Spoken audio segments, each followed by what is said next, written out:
Mr. Jobson believes that Prince Harry's much-awaited autobiography will likely backfire on the royal family and the Sussex amid baby steps towards a reconciliation between the two sides.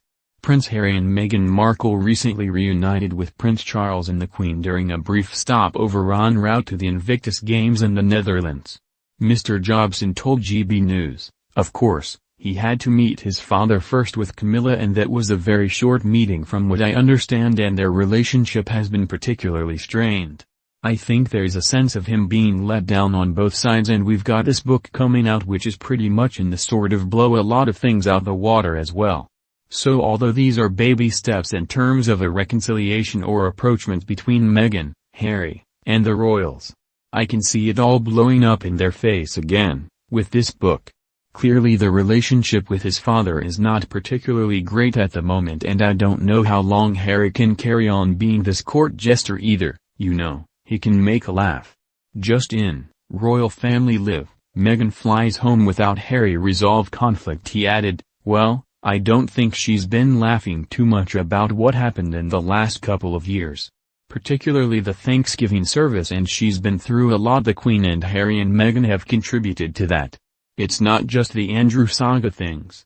I don't know, he can't just waltz in and say I made her laugh and waltz out again with your Netflix crew and think all is great."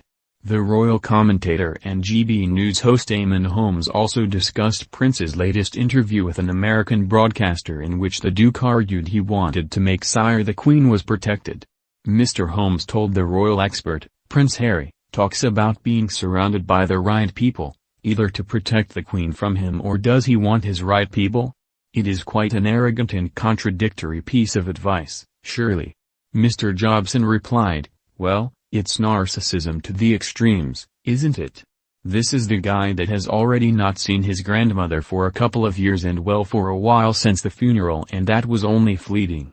Don't miss Brexit live, more red tape causes pet chaos as EU slaps UK owners." Blog. Harry's expression says it all. Sussex's body language analyzed. Royal. Michael Portillo rages at Archbishop over Rwanda comments. Latest, I think actions speak louder than the words, and Prince Charles, in particular, has been stepping up and supporting his mother with actions, and also all of our children, people and daughters-in-law. Like I said, Sophie Wessex and Camilla have been pretty much there all the time behind the scenes, as has Prince William. So I think for him to sort of waltz in, leaving his Netflix crew just at the door, and then start talking about protecting his grandmother is slightly bizarre, to be honest.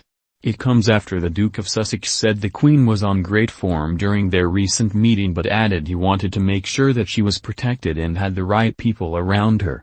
He and his wife Meghan visited the monarch and met with the Prince of Wales in Windsor on Thursday, having flown in from their home in the US before traveling on to The Hague in the Netherlands for the Invictus Games.